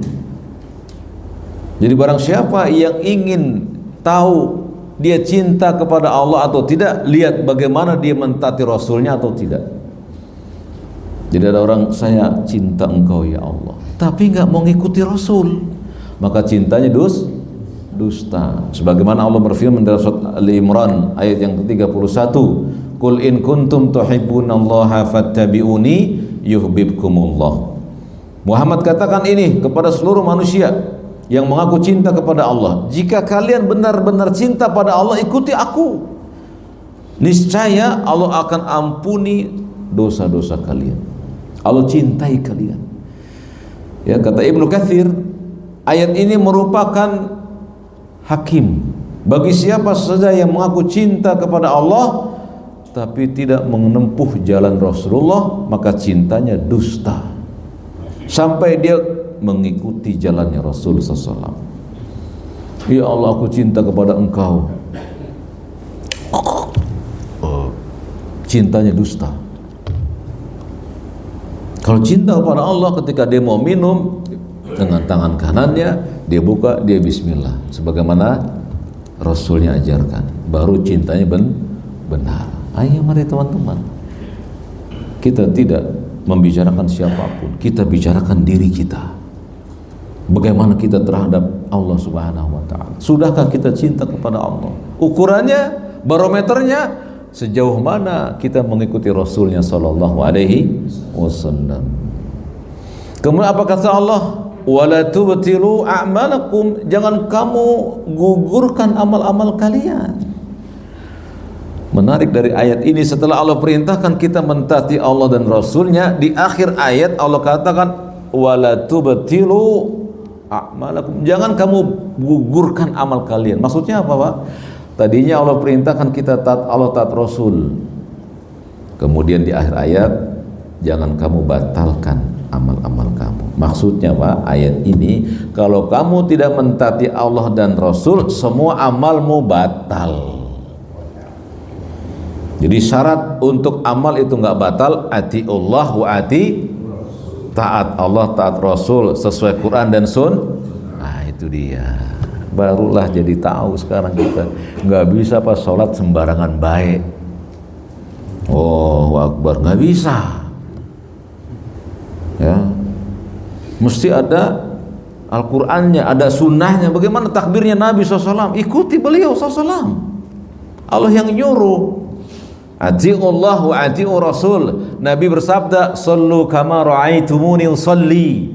Salatlah kamu sebagaimana kamu menyaksikan aku salat. Bayangkan itu. Kata beliau, ada orang yang salat pahalanya cuma 1/9, 1/8, 1/7, paling besar setengah. Kenapa? Nggak cocok dengan perbuatan beliau. Ya. Jadi disuruh kita atiullah, atiur Rasul dalam semua ibadah kepada Allah. Hadisnya Nabi bersabda, wa qala sallallahu alaihi wasallam, "Man amila amalan laisa alaihi amruna fahuwa radd." Barang siapa yang mengerjakan amal laisa alaihi amruna, yang tidak datang dari kami. Siapa kami di sini? Nabi SAW. Siapa saja yang beramal tidak dengan dari kami, fahuwa rad, amalnya pasti tertolak. Rodun. Apa rodun itu di situ? Ghairu maqbulin, tidak diterima. Dalam bahasa kita sia-sia, capek saja. Nabi SAW bersabda tentang orang yang sholat tarawih, rubba qaimin, betapa banyak orang-orang yang sholat malam yang dia dapatkan hanya letih saja. Coba lihat, rubba shaimin hazuhu min syiyam, betapa banyak orang berpuasa yang dapatkan lapar dan haus saja. Kenapa? Gak ngikutin Nabi puasanya. Ya, jadi kita disuruh Pak, sholat, mengikuti Nabi, puasa, zakat, haji, mesti ngikuti yang disebut dengan ghairu mahdhah, itu harus ngikutin beliau. Kalau bisa persis, Masya Allah. Jadi jangan, yang penting gue ngerjain, jangan gitu kita sebagai umat Nabi Muhammad. Jangan, yang penting saya sholat, jangan. Kita coba sholat kita sesuai dengan beliau Sallallahu Alaihi Wasallam, baik imam maupun makmumnya. Ayo kita ikutin. Kenapa? Itu sebagai asas bagi kebahagiaan hidup. Orang yang mengikuti Nabi, kata Nabi, akan dicintai oleh Allah, akan diampuni dosa-dosanya. Ayo sama-sama kita berusaha untuk memperbagus akidah sahihah ini. Kemudian beliau juga ditanya, hal na'budullaha khaufan wa tama'an? Setelah kita beribadah kepada Allah dengan mengikuti Allah dan Rasulnya, apakah kita beribadah kepada Allah dengan rasa takut dan cemas, harap? Iya. Kata Syekh, na'am. Kita beribadah kepada Allah, na'buduhu kadzalik. Kita beribadah kepada Allah dengan rasa cemas, takut, wa tama'an, dan harap. Dua sendi ibadah, takut dan harap. Apa takut dan harap, Pak? Contohnya, Nabi SAW berdoa, Allahumma inni as'alukal jannah. Namanya apa ini? Harap. Aku berharap surga. Wa a'udzubika, apa itu? Takut. Aku berlindung padamu dari nar. Nabi gabungkan tuh khauf dan roja atau toma'ah. Ada rasa takut, takut masuk neraka, dan ada harapan, aku minta surga. Dalilnya adalah qala ta'ala yasiful mu'minin, ya, firman Allah tatkala Allah mensifati sifatnya orang yang beriman. Ini Pak, sifatnya orang beriman. Semoga Allah masukkan kita, amin ya rabbal alamin. Allah berfirman dalam surat Al-A'raf, yad'una rabbahum khaufa wa tama'a. Orang yang beriman itu Pak, mereka berdoa kepada Tuhan mereka dengan rasa takut dan penuh dengan harapan. Jadi kalau antum berdoa Pak, jangan matanya kemana-mana, doalah pada Allah. Nanti kita bahas bagaimana cara mengangkat tangan sesuai Nabi SAW. Ada 3 cara mengangkat tangan. Ya, al-mas'alah ini begini, al-ibtihal ini, ada al-istighfar begini saat khutbah Jumat. Jadi khotib jangan begini Pak, nggak sesuai sunnah. Ketika berdoa begini, nanti saya tunggu riwayatnya dari Nabi SAW. Ya, Kan kita ingin supaya dicintai oleh Allah, ya tidak? Ya khotibnya begini, ya makmumnya jangan mendor, diam aja, amin aja, amin, amin. Iya, itu yang dicontohkan para sahabat radhiyallahu anhum ajmain. Jadi nggak berisik Jumatan itu, Pak. Dan itu ya Jumatan di mana perempuan bisa menghafal suara Nabi SAW. Kenapa? Tenangnya Jumatan. Karena Jumatan itu sarana ilmu di zaman itu. Ya. Jadi berdoalah kepada Allah dengan khaufan wa tama'an, dengan rasa takut dan penuh harap. Ya. Wa qala sallallahu alaihi wasallam, juga dibuktikan oleh hadis Nabi SAW, as'alullahal jannah, aku minta kepada Allah jannah, wa a'udzu bihi minan nar, dan aku berlindung kepadanya dari neraka. Lihat, Nabi gabungkan itu, rasa takut dan rasa harap. Inilah dasar-dasar peribadatan. Jadi berdoalah sungguh-sungguh pada Allah dalam sujudnya kita, dalam berdoanya kita sungguh-sungguh. Angkat tangan kalian setinggi pundak. Kalau istighosah naik sampai kelihatan ketiak. Kalau khutbah cukup dengan ujung jari. Ditempatkan oleh para sahabat makomnya, enggak diputar-putar, enggak. Kenapa? Ittiba'u Rasul. Karena para sahabat mengikuti Rasul SAW. Allah ridha pada mereka. Kalau antum ingin diridhoi Allah, ikutilah mereka. Pasti diridhoi oleh Allah. Kemudian setelah Syekh ditanya tentang bagaimana beribadah kepada Allah, yaitu dengan rasa takut dan harap, beliau ditanya, ma huwal ihsan fil ibadah? Lalu apa itu ihsan di dalam beribadah kepada Allah? Jadi antum udah sholat, Pak, lagi sholat bagus, sholatnya sesuai dengan sholatnya Nabi SAW. Lalu beliau ditanya, ma huwal ihsan fil ibadah? Bagaimana ihsan dalam sholat? Ihsan dalam puasa, ihsan dalam berzakat, ihsan dalam menyembelih kurban, ihsan dalam bersedekah, gitu maksudnya. Ya, maka beliau menjelaskan al-ihsan, ihsan itu huwa muraqabatullahi ta'ala fil ibadat. Ihsan itu engkau merasa diawasi oleh Allah. Kalau kita masuk ke suatu tempat ada CCTV-nya, gimana kira-kira? Nggak berani macam-macam kan? CCTV itu udah jadi tertib. Demikian pula ketika kita tahu Allah melihat kita, ya, maka kita akan menjadi tertib. Apa dalilnya? Qala Allah Ta'ala alladzi yaraka hina taqum. Ya, Allah Subhanahu wa taala mengatakan bahwasanya Allah melihat kamu Muhammad saat kamu berdiri sholat. Ya, berarti ayat ini menegaskan bahwa apabila kita sholat, hendaknya kita meyakini Allah melihat. Itu namanya ihsan. Wa taqallubaka fis sajidin, dan engkau bergerak untuk sujud. Jadi setiap gerakan Nabi SAW diawasi oleh Allah. Kita juga begitu, Pak. Allahu Akbar. Allah melihat kita nih sholat. Kalau saya dan kalian sholatnya seperti ini, Allah melihat kita, kita nggak berani main-main tuh, Pak. Khusyuk jadinya. Ya. Jadi jangan buru-buru sholatnya. Kenapa? Allah nggak suka buru-buru dalam sholat.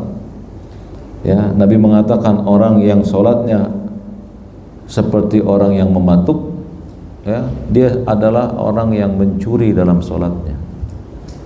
Naudzubillah, tsumma naudzubillah min dzalik.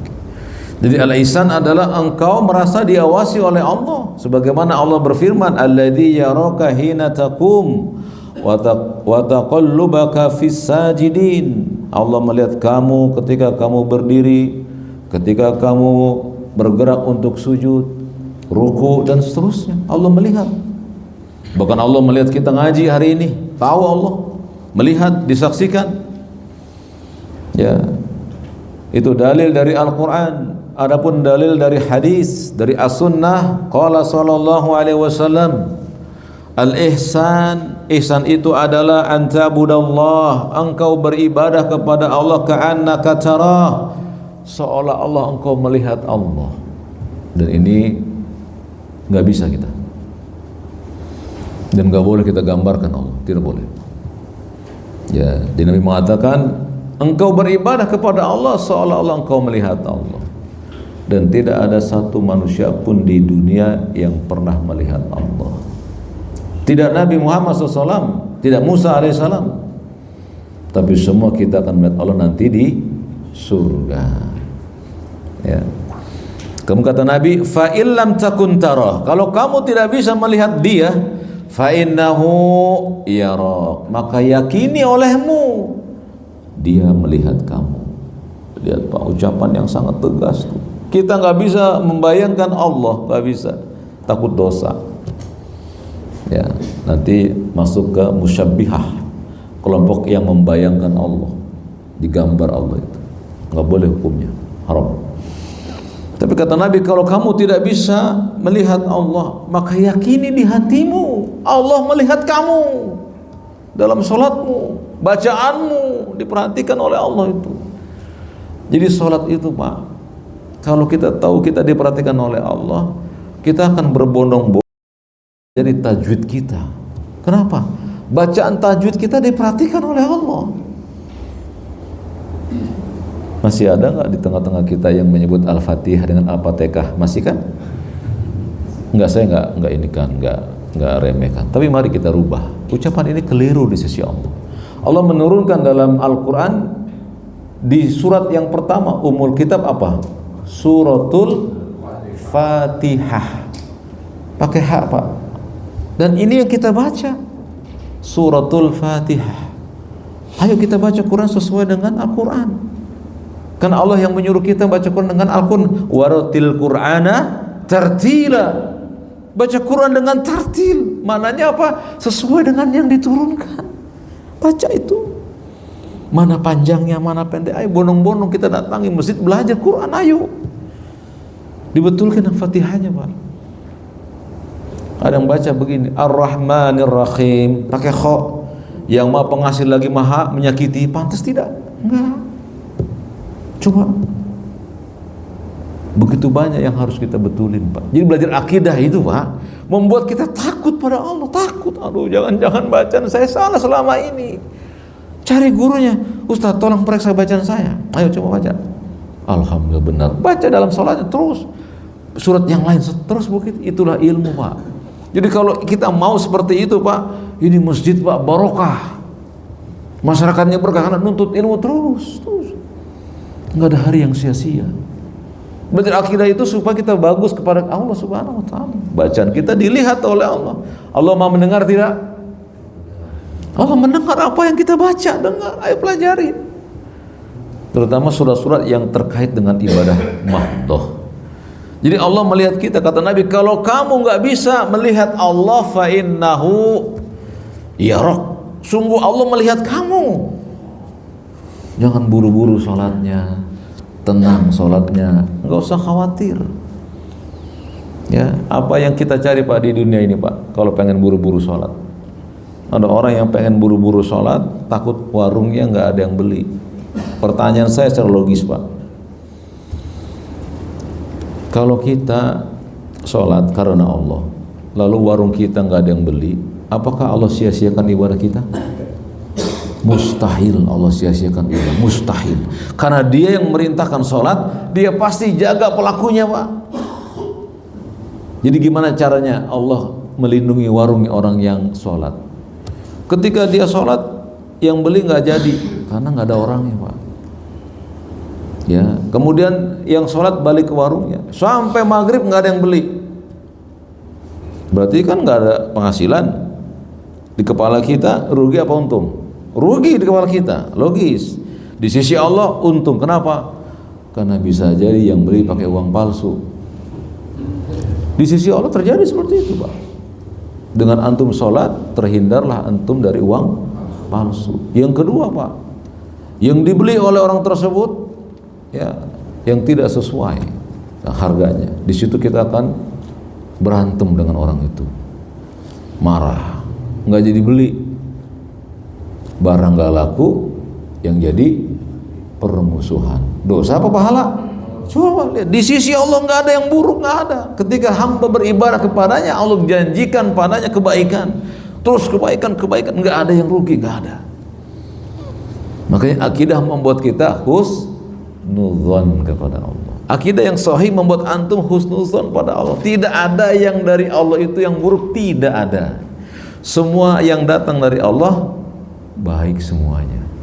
Allah turunkan hujan, Pak, dari pagi sampai pagi. Bekasi banjir, Tangerang banjir, betul apa tidak? Depok banjir tidak? Kalau antum banjir di sini nggak ngaji, lihat hikmahnya, Pak. Dan saudara saya di Tangerang saya telepon, lagi ngapain? Lagi di atas loteng, ngapain? Nunggu bantuan. Oke, tunggu aja ya, jangan lupa. Dia sholat di atas. Yang lain lapar, Pak, dia nggak lapar. Cara Allah nolong hamba-hambanya, Pak. Yang lain kan berebutan makanan, dia nggak santai. Kenapa? Allah hilangkan laparnya. Mudah bagi Allah menghilangkan lapar. Sebagaimana Allah memudahkan mendatangkan makanan, juga Allah mudah untuk menghilangkan lapar. Apa susahnya bagi Allah? Wadzalika 'alallahi yasir. Jadi kalau kita punya akidah yang kokoh pada Allah, nggak ada yang kita takutkan. Wala khaufun 'alaihim walahum, nggak ada rasa takut dan nggak ada rasa sedih. Allah bersama orang-orang beriman. Itu baru satu bab. Jadi nggak mungkin bisa selesai dalam satu pertemuan. Kita akan lanjutkan pada pertemuan-pertemuan berikutnya. Dan saya berharap, Pak, kitab ini kita bahas secara istimrar, terus menerus. Karena di akhir zaman Nabi SAW kabarkan. Nanti di kitab ini juga ada, Pak, kaum musyrikin banyak yang berteman dengan orang-orang yang menyembah berhala. Terjadi tidak? Terjadi. Buktinya bulan kemarin, ya kan, di akhir tahun banyak sekali. Jadi berakidah yang sahih harus dilakukan, harus kita terus belajar, harus, ya, tidak boleh tertunda sedikit pun juga. Lanjut tanya jawab ya. Barakallahu fiik. Itulah bab yang kita selesaikan di hari ini, dari pembukaan kitab ya sampai pembahasan yang pertama, haqullahi 'alal ibad.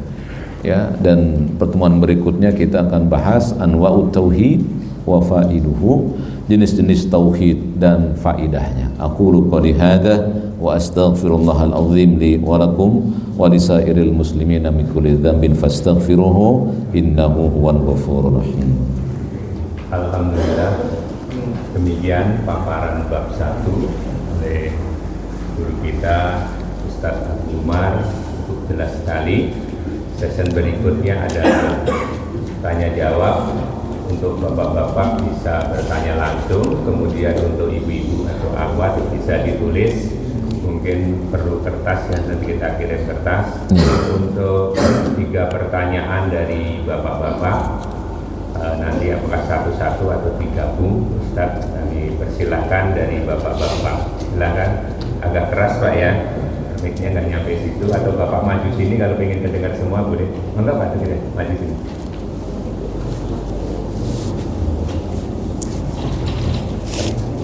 Untuk ibu-ibu kita siapkan kertas dulu ya, nanti ditulis. Enggak Pak. Ada lagi yang mau bertanya? Maju ke sini ya, insya Allah. Biar pakai mic, biar kedengaran Bapak Ibu.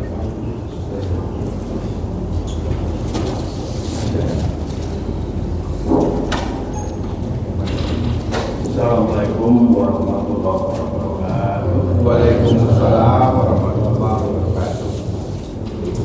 Bapak yang saya hormati dan yang saya muliakan,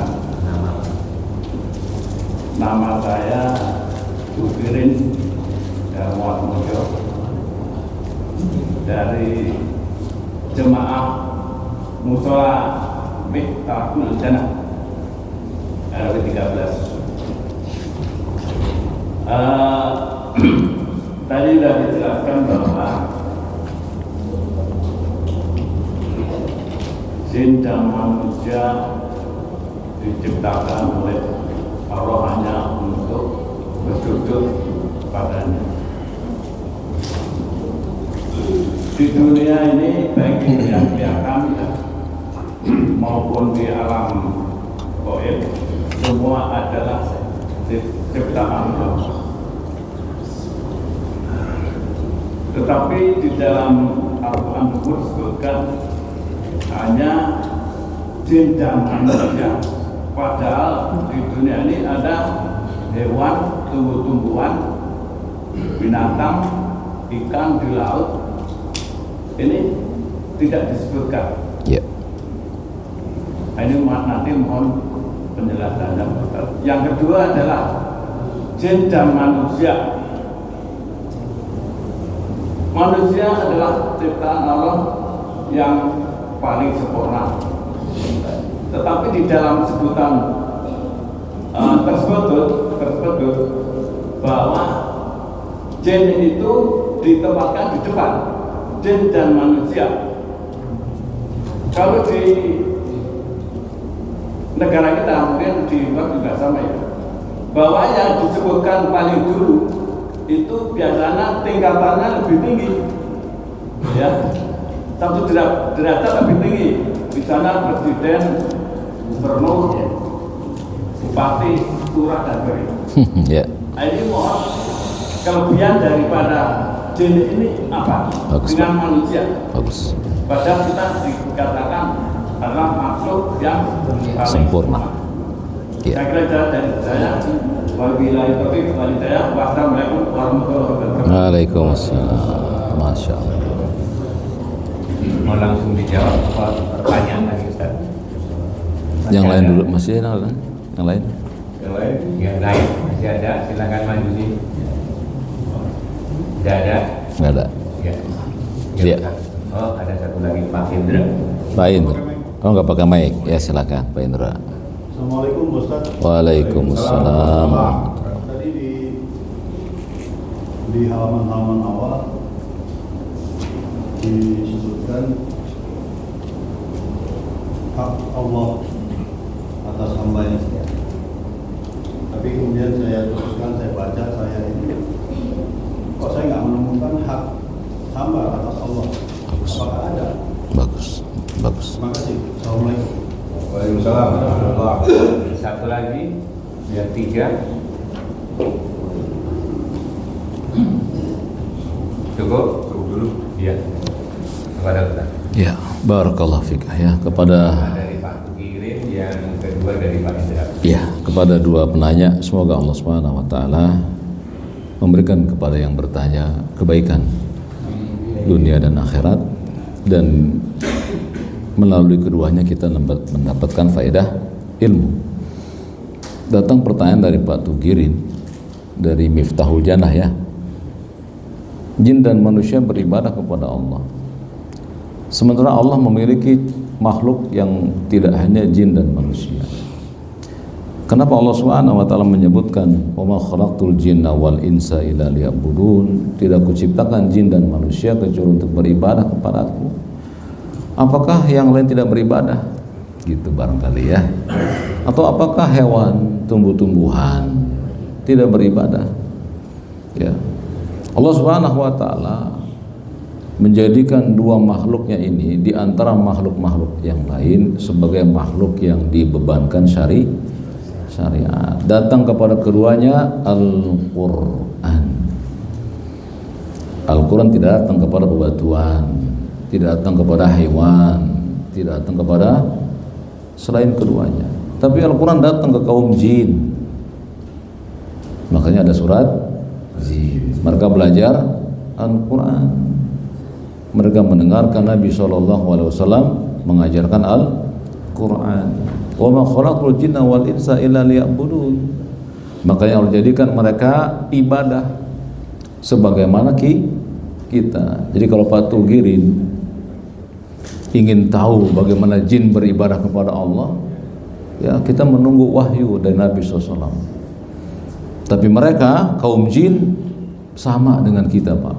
Mereka harus sholat, beribadah, hanya saja tata caranya Allah tidak sampaikan wahyu kepada Nabi yang mulia SAW. Tapi keduanya mukallaf, dibebani syariat. Makanya Allah cukupkan keduanya, karena keduanya juga yang akan memasuki surga. Tidaklah surga disediakan kecuali untuk manusia dan jin. Dua-duanya mendapatkan dosa dan pahala. Adapun hewan tidak mendapatkan dosa dari perbuatannya, tidak juga berpahala. Suka kita melihatkan sekarang di media sosial ada hewan yang menyelamatkan manusia. Apakah hewan dapat pahala? Enggak. Tapi kalau manusia berbuat baik dapat pahala. Demikian pula jin, kalau mereka berbuat baik dapat pahala. Ya, dari manusia dan jin, dua makhluk Allah yang dibebani syariat karena mereka didengarkan kepada mereka Al-Quran atau dalil. Yang kedua, kenapa jin ditempatkan di awal? Wa ma khalaqul jinna wal insa. Iya. Ya, karena yang pertama kali tercipta dibanding manusia siapa? Jin. Ya, jadi di langit sebelum kita, di mana bapak kita Adam alaihissalam belum diciptakan oleh Allah, sudah ada makhluk Allah yang bernama malaikat dan jannah. Jannah itu kebun dan di dalamnya ada yang menghuni yang disebut dengan al-jannah, makhluk yang bukan malaikat. Al-jannah diciptakan dari jin, diciptakan dari api. Adapun malaikat dari cahaya. Lalu Allah Subhanahu wa taala menciptakan satu makhluk yang diciptakan dari tanah. Siapa itu? Maka tatkala Nabi Adam diciptakan, Allah menyuruh para malaikat dan jin bersujud. Maka semuanya sujud kecuali iblis. Iblis dari kalangan jin. Makanya jin ditempatkan di bagian yang pertama. Kenapa malaikat tidak? Malaikat itu makhluk yang tidak punya nafsu, Pak. Cuman taat saja. Adapun manusia dan jin memiliki nafsu untuk menolak. Betul tidak? Makanya jin ditempatkan pertama. Kenapa? Karena makhluk manusia setelah jin diciptakan oleh Allah Subhanahu wa taala. Tapi bukan untuk menunjukkan keutamaannya. Tidak seperti yang tadi Bapak sebut. Ya, presiden pertama bawahnya Wapres. Misalnya ya, itu di kita begitu. Tapi di sisi Allah bukan berarti jin yang utama. Tidak. Bahkan manusia bisa mengungguli jin, Pak. Siapa manusia yang Allah berikan mukjizat menguasai jin? Nabi Sulaiman menguasai jin, lebih utama tentunya kan, walaupun disebutnya manusia setelah jin, ya. Tapi Allah menginginkan kepada kita pengetahuan bahwa sebelum adanya manusia sudah ada jin. Bisa dipahami, Pak? Barakallahu fiik. Alhamdulillahirabbil alamin. Yang kedua dari Pak Indra, dari kitab ini ada bab yang namanya haqqullahi 'alal ibad, hak Allah atas hamba. Kenapa tidak ada hak hamba atas Allah? Untuk itulah kita membahas kitab ini. Karena kitab yang antum sudah miliki itu, ya, ada hadis-hadis yang diambil hanya sebagian saja. Hadis Mu'adz bin Jabal pada halaman apa? Yang pertama tadi haqqullahi 'alal ibad di terjemahannya. Itu hadisnya adalah hadis muttafaqun alaih. Haqqullahi 'alal ibad ayyabnuhu wa la yusriku bi syai'an. Ini hadis potongan dari hadis Mu'adz bin Jabal. Ya, jadi hadis Mu'adz bin Jabal panjang hadisnya. Nabi bertanya kepada Mu'adz, "Ya Mu'adz, atadri haqqullahi 'alal ibad wa haqqul ibad 'alallah?" Itu hadisnya. Wahai Mu'adz, apakah engkau tahu apa hak Allah atas hamba dan hak hamba atas Allah? Gitu. Kata Mu'adz, la adri, wallahu wa rasuluhu a'lam. Aku enggak tahu. Demi Allah, hanya Allah dan Rasul yang tahu. Maka Nabi katakan, ya, haqqullahi 'alal ibad, hak Allah atas hamba adalah hamba beribadah kepadanya dan tidak menyekutukan dia dengan sesuatu. Dan hak hamba atas Allah, Allah tidak mengazabnya kalau hambanya tidak menyekutukan dirinya. Gitu. Hadisnya panjang, Pak, tapi diambil sebagiannya supaya nanti dijelaskan oleh pemateri. Gitu, ya. Kemudian kata Mu'adz, "Ya Rasulullah, boleh nggak perkara ini aku kabarkan?" Jangan. Nanti mereka bersandar dengan hadis ini. Apa maksudnya, Pak? Orang yang mentauhidkan Allah saja, dia belum sholat, belum. Misalnya ada orang yang nggak bisa sholat, tapi dia mentauhidkan Allah, Pak. Dia nggak pakai jimat, nggak mau dia, tapi dia takut sama Allah, dia masuk surga, Pak, walaupun di azab juga, tapi tidak sebagaimana orang yang sholatnya tapi tidak kenal Allah Subhanahu wa ta'ala. Jadi orang yang mentauhidkan Allah itu pasti selamat, Pak, akhiratnya pasti. Dosa-dosanya nanti dilihat dari amal-amalnya di bawah tauhid. Jadi barang siapa yang meyakini Allah satu, disembah Allahnya, tidak disekutukan dia dengan sesuatu apapun juga, maka hamba mendapatkan hak dari Allah berupa tidak disiksa oleh Allah nanti. Tapi kata Nabi, jangan kau kabarkan dulu kepada yang lain, nanti manusia akan menyandarkan dirinya pada hadis ini, nggak mau beramal, cukup berkeyakinan saja. Yang penting saya mentauhidkan Allah. Betul, Pak. Saya sering bertemu dengan orang-orang di preman-preman di terminal, Pak. Dia nanya, mau di sini semuanya penuh, Pak, dengan hiasan, banyak. Ustaz, ya, saya mau tanya, ya, kalau saya sekarang nih mati, saya mati, tapi saya yakin Allah satu, saya nggak pernah menyembah selain Allah, apakah saya masuk surga? Iya, kata saya. Walaupun saya nggak sholat, iya. Itu jaminannya, Pak. Selama manusia itu tidak menyekutukan Allah, dia masuk surga, walaupun diadab dosa-dosa lain, atau Allah maafkan. Ada sebuah hadis yang panjang juga tentang seorang laki-laki yang memiliki anak. Nah, aku ini orang yang gak pernah beramal sedikit pun juga. Kalau aku mati, bakarlah badanku, tebarkanlah debunya di darat dan di laut agar angin membawanya. Aku yakin Allah gak bisa membangkitkan aku, gitu kata dia. Lalu di akhirat Allah bangkitkan dia. Allah bangkitkan dia, lalu Allah bertanya, kenapa kau lakukan itu, wahai hambaku? Aku takut kepada hamba. Allah maafkan dia. Takut tauhid bukan? Iya, takut dan harap itu tauhid, Pak. Jadi orang takut pada Allah, Pak, dengan takut yang baik, dia pasti akan diselamatkan oleh Allah. Itu hak Allah. Jadi kalau hamba itu, Pak, punya hak, yaitu dia tidak menyekutukan Allah, Allah nggak azab dia. Tapi setelah tauhid ada urutannya. Apa rukun Islam yang kedua? Mendirikan sholat. Setelah syahadatain mendirikan sholat. Makanya tauhid asas bagi semua amalan. Ada orang yang baru masuk Islam, dia belum bisa sholat, Pak, dia mati, tapi dia udah bersyahadat, syahadatnya jujur, masuk surga apa neraka? Surga. Dia udah meyakini bahwa tidak ada zat yang disembah kecuali Allah saja. Dia belum sholat karena keburu wafat, atau dia nggak bisa sholat, sholatnya salah dan nggak ada yang ngajarin dia. Kok dia wafat, Allah akan hisab dia. Allah bisa maafkan kesalahan sholatnya, tapi Allah angkat derajat tauhidnya. Ada kisah lagi, Pak Indra, ada seorang yang disiksa oleh Allah sampai hitam kelam dalam neraka. Lalu kemudian setelah itu diangkat karena ada apa? Ada kartunya, Pak. Ambilkan kartu bagi orang ini. Keluarlah kartu La ilaha illallah, ditimbang, ternyata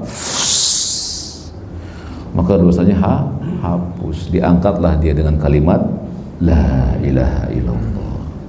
Dan kalimat ini nggak bisa kita ucapkan sekarang 1000 kali, 2000 kali, nggak bisa, mesti nempel di sini sebagai bukti engkau meyakini tidak ada zat yang diibadahi kecuali dia saja, maka masuklah La ilaha illallah. Bisa dipahami? Jadi kenapa Syekh tidak menulis? Supaya dibawakan oleh pematerinya, ya, supaya yang membawakan nanti membahas hadis tersebut, ya, karena kalau dibahas mungkin nggak cukup tempatnya, ya.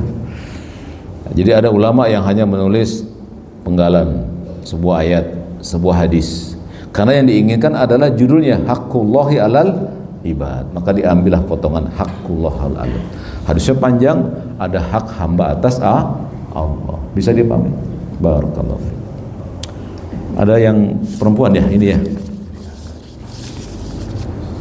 Baik, kita akan bacakan pertanyaan dari kaum ibu. Bismillahirrahmanirrahim. Wah, langsung dipraktekin, ada bismillahnya. Ya, semoga ibu mendapatkan kebaikan, ya, Bu, ya. Kalau kita mau sholat supaya khusyuk bagaimana? Karena kalau mau sholat ada aja pengen ke toilet. Padahal waktu belum sholat tidak. Pada belum sholat tidak. Apa doanya? Terima kasih. Oh, ingin doa supaya nggak was-was gitu ya. Ada doa tapi salah Bu dibacanya. Dibaca Qul a'udzu birabbin nas buat doa. Enggak, ini salah Pak. Tapi dibaca oleh sebagian orang.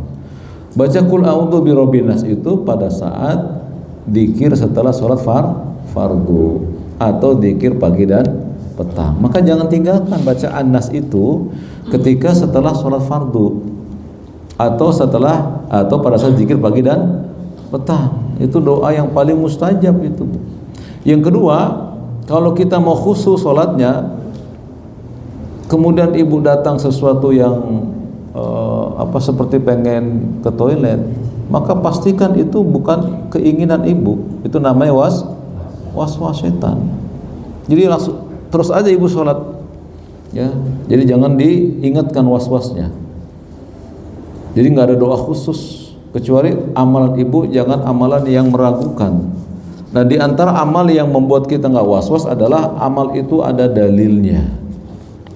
Itu yang membuat kita tenang. Jadi bagaimana Nabi ketika was-was? Nabi juga pernah was-was, pernah Pak. Beliau sholat subuh. Waktu sholat subuh, habis salam beliau nggak zikir. Karena dalam ingatan beliau ada uang yang beliau harus sedekahkan di bawah bantal beliau. Maka beliau langsung pulang, nggak zikir setelah sholat fardu. Habis sholat subuh. Nah, jadi Nabi was-was di situ. Karena apa? Ingin bersedekah tuh, uang sedekah belum dilakukan. Jadi was-was itu lumrah saja sebetulnya, ya. Tapi kalau was-was itu mempengaruhi zatnya sholat, nah ini yang mesti dihilangkan. Seperti misalnya, saya mau takbir nggak jadi-jadi, nah itu was-was kan? Allah, nggak jadi-jadi, Allah. Ini was-was nih, nggak boleh. Langsung saja Allahu Akbar sudah, ya. Nanti bisa hilang dengan sendirinya. Jadi ketika ada orang yang sholat itu pengen ke toilet gitu, tapi kalau nggak sholat enggak, berarti karena si ibu bertanya, kalau lagi nggak sholat nggak pengen, berarti was. Sama kan seperti kalian kan kalau lagi udah wudhu kayak pengen kentut gitu, itu wah kenapa? Kalau nggak sholat nggak pengen gitu, itu gangguan syaitan. Jadi jangan takut, laksanakan saja sholatnya, ya. Kalau kentut gimana? Misalnya kalian ngentut apa enggak? Bagaimana cara menyikapinya Pak? Ya Pak, Arfan udah wudhu nih, udah basah baju, sholat, Allahu Akbar, kentut apa enggak nih gitu kan? Begitu kan, was-was kan? Was-was, caranya apa? Kata Nabi SAW, jangan dibatalkan sampai engkau mencium baunya atau terdengar bunyinya. Kalau enggak terdengar bunyinya, enggak ngecium, terusin sholatnya. Itu cara Nabi Pak untuk menghilangkan was. Kemudian orang yang niat Allah enggak jadi, Allah nggak jadi, Allahu Akbar langsungin, Allahu Akbar, udah nanti dia hilang was-wasnya. Tapi kalau dia ikuti was-wasnya, jadi was-was nantinya. Ya, jadi was-was itu adalah keraguan-keraguan yang dihembuskan oleh syaitan. Tapi tidak disyariatkan untuk sebelum sholat baca anas, karena Nabi tidak melakukan itu. Jadi anas dibaca setelah sholat fardu, yaitu zikir atau di dalam sholatnya. Atau kalau antum lagi sholat Pak, diganggu oleh khanzib. Siapa itu khanzib? Setan yang suka bikin kita lupa rakaat. Nah, maka disuruh kata Nabi meludah ke kiri 3 kali. Bukan ngeludahin orang, bukan. Gini Pak,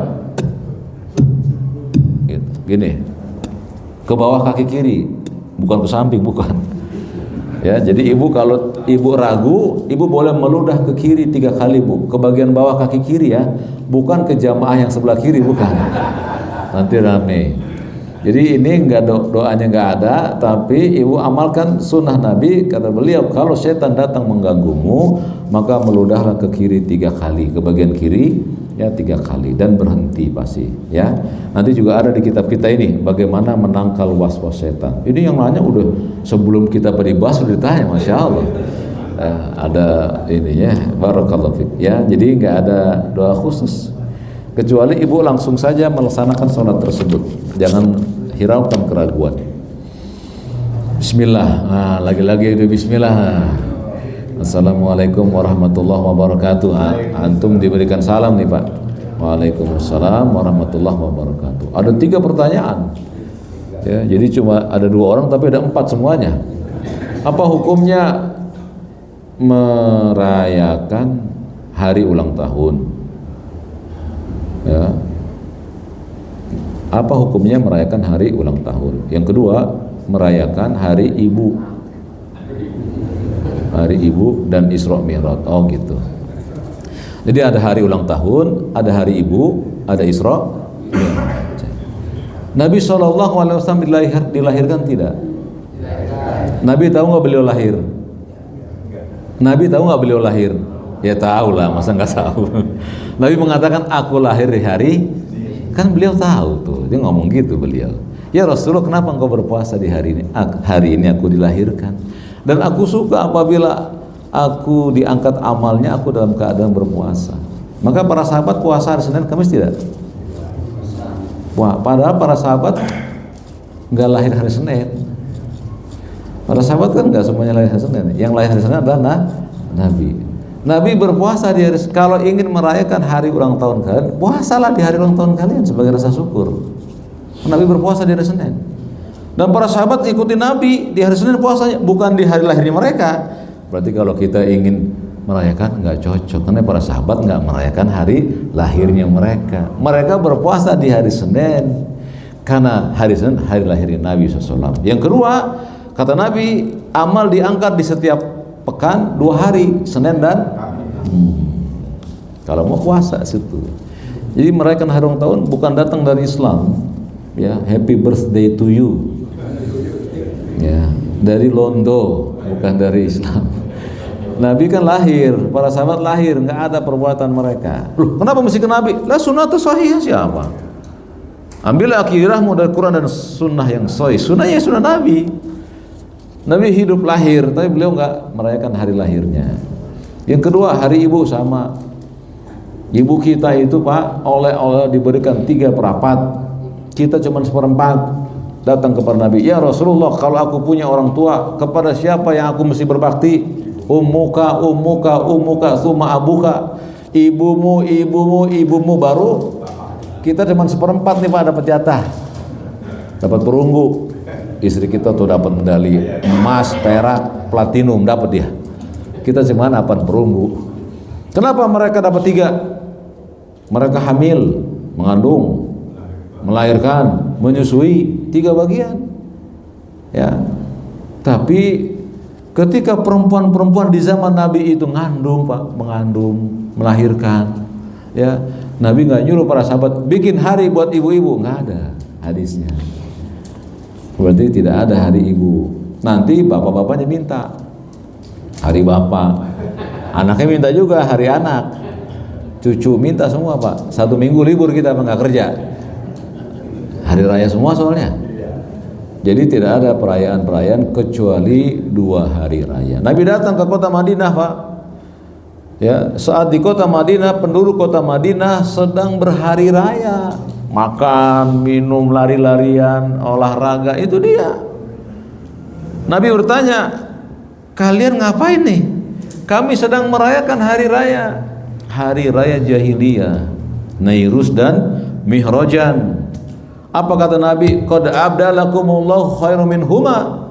Sungguh Allah telah menggantikan bagi kalian 2 hari yang lebih baik dari hari raya yang kalian lakukan, Yaumul Fitri wa Yaumul Adha. Idul Fitri dan Idul Adha. Cukup 2 hari ini. Lagi pula Pak, ya, yang suka mengadakan hari-hari raya di zaman Nabi itu adalah orang Yahudi Pak. Tahu, orang Yahudi datang kepada Umar bin Khattab, wahai Amirul Mukminin, tahukah kamu dalam kitab sucimu ada 1 ayat yang kalau hari turunnya itu kepada kami jadikan hari raya. Aku tahu, kata Umar, al-yauma akmaltu lakum dinakum. Al-Maidah ayat 3. Kata orang Yahudi, kalau ayat ini turun kepada kami, hari turunnya kami jadikan hari raya. Iya. Jadi kaum yang suka merayakan hari-hari raya adalah ya Yahudi. Tapi bukan berarti yang sekarang Yahudi, enggak. Terkontaminasi Yahudi. Yang kedua, Apa hukumnya para wanita olahraga senam rame-rame memakai seragam training dan bapak-bapaknya juga? Bapak-bapaknya ngapain ini? Bapak-bapaknya jangan nama ibu-ibunya, kecuali berduaan suami istri berdua senam tuh di kolong mana gitu ya. Jadi kalau ibu-ibu semuanya ibu-ibu, dan ibu-ibu tetap harus menutup auratnya saat senam. Nggak boleh ibu-ibu mempertontonkan aurat, karena tubuh perempuan semuanya aurat kecuali muka dan telapak tangan. Jadi kalau ibu-ibu pakai hijab, kerudungan, pakai baju panjang, silakan olahraga tuh. Ustadz ini nggak bebas gerakannya. Kalian tahu tidak para ibu-ibu, olahraga itu di zaman Nabi bukan olahraga yang kita pahami hari ini. Olahraga versi Nabi cukup badan itu agak berkeringat sedikit, bukan capek. Jadi olahraga itu untuk mengeluarkan sedikit keringat. Beliau balapan lari dengan ibunda Aisyah, udah cukup, nggak ngos-ngosan enggak. Ya, jadi senam itu silakan ibu lakukan, tapi sesama perempuan, dan jangan di tempat terbuka. Sewa hall, ada nggak hall di sini? Ibu-ibunya patungan bu, ya nyewa auditorium atau hall untuk senam. Gitu, jangan di jalan dan nanti orang pada ngeliat aurat ibu. Kata Nabi SAW, ingat para ibu, kata Nabi yang mulia, man sana sunnatan sayyi'atan, barang siapa yang menunjukkan sunnah yang buruk, maka baginya dosa, dan dosa mengalir dari orang yang mengikutinya tanpa dikurangi sedikit pun juga.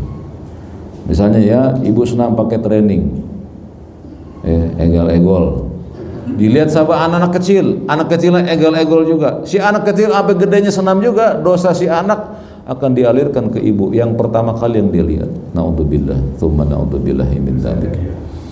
Ya, jadi jangan kita mau ya dosa di dunia, apalagi sudah tua. Ya, udah tua kayak kita ini senam di rumah aja sama suaminya. Iya. Ya kan ruang tengah, kalian ada ruang tengah, senam aja di rumah sama suaminya. Gerakin nih. Olahraga biasa. Banyak kok tuh di YouTube kan bisa gerak, bisa. Dan jangan berbaur. Nggak boleh berbaur laki dan perempuan, dipisahin laki dan perempuan. Sebagian orang mengatakan gini, Pak, yang penting nggak ser-seran. Kita katakan, wahai bapak-bapak, yang melarang kalian bukan ustaz, yang melarang kalian wahai bapak dan ibu, Nabi yang mulia sallallahu alaihi wasallam. Beliau mengatakan, wahai perempuan, kalau kalian berjalan, jangan kalian berjalan di tengah, berjalan di pinggir, biar enggak berbaur dengan laki-laki. Emang begitu aturan Islam. Kan kita orang Islam, masa kita nggak mau ngamalin Islam? Ya. Olahraga silakan, tapi rame-ramenya sesama perempuan, dan jangan pakai musik. Ya, udah pakai yang ngomong aja. Ya, kaki ke belakang, belakang, kaki ke atas, kepala ke bawah. Ya, tapi kalau di hall tertutup nggak ada yang lihat kan? Cuman ibu-ibu semua pakainya gamis. Masya Allah, entar keluar, bagus. Tunjukkan oleh kalian, wanita yang berhijab bisa olahraga. Kalian tahu tidak? Ada pilot di Saudi Arabia perempuan cadaran itu banyak, biasa aja. Dan perempuan bisa melakukan olahraga dengan tetap menutup aurat. Yang ketiga, apa hukumnya menutup pengajian dengan rebana? Ya jangan, nggak boleh. Tidak boleh membunyikan suara-suara di masjid, nggak boleh. Allah Subhanahu wa Ta'ala melarang bersuara keras di masjid. Apa dalilnya? Nabi sedang itikaf di belakang itu, Pak. Beliau kan itikafnya di belakang, dibikin kamar. Ada sahabat yang sedang sholat, ada sahabat yang baca Quran ini, Pak. Baca Qurannya keras. Nabi keluar dari tempatnya. Sungguh sebagian dari kalian sedang bermunajat kepada Allah, turunkan suara kalian. Yang baca Quran nggak boleh ganggu orang yang sholat, apalagi bukan Quran yang diomongin. Ya, lebih buruk. Jadi masjid itu nggak pantas, Pak. Di zaman Imam Syafi'i, Pak, ketika beliau ada di kota Baghdad, beliau masuk ke sebuah masjid. Dalam masjid ada orang yang berzikir dengan takbir. Tahu takbir? Takbir itu kayu atau tongkat dipukul-pukul gitu. Imam Syafi'i tahu, beliau keluar, ditanya oleh murid-muridnya, kenapa keluar? Di dalam ada takbir, nggak mau. Itu Asy-Syafi'i rahimahullah. Tapi kita yang mengaku mazhab Syafi'i rame di masjid. Di mana kita ini, Pak? Belum lagi kalau lari lagi ke atas Syafi'i, Pak. Ke Tawus, seorang tabi'in, lagi duduk di rumahnya, lewatlah orang yang berdagang dengan membunyikan suling, dilempar oleh Tawus. Jatuhkan sulingmu, turunkan. Nggak boleh. Bayangkan Islam. Tapi kita sudah terpesona dengan suara-suara itu. Ya, jadi memang Pak belajar sunnah itu Pak, kan akan lihat Pak, loh, kok nggak boleh gitu pasti. Orang yang belajar sunnah pasti, kok nggak boleh sih? Iya. Karena apa? Karena sunnah sudah terkubur. Nah sekarang kita angkat Pak. Kata Nabi SAW, man ahya'i sunnati, barang siapa yang menghidupkan sunnahku, ya maka dia ma'i fil jannah, orang itu akan aku jamin bersamaku di surga. Tapi dengan syarat menghidupkan sunnahnya. Tapi sunnah pada hari ini Pak dimusuhi, nggak disukai, karena berbeda dengan kebanyakan manusia. Allah kemudian berikan kepada kita sebuah dalil bahwa ukuran yang benar itu bukan yang banyak. Wa in tuti aktsara man fil ardi yudilluka an sabilillah. Kalau kamu mengikuti banyaknya orang, niscaya mereka akan menyesatkan kamu dari jalan Allah.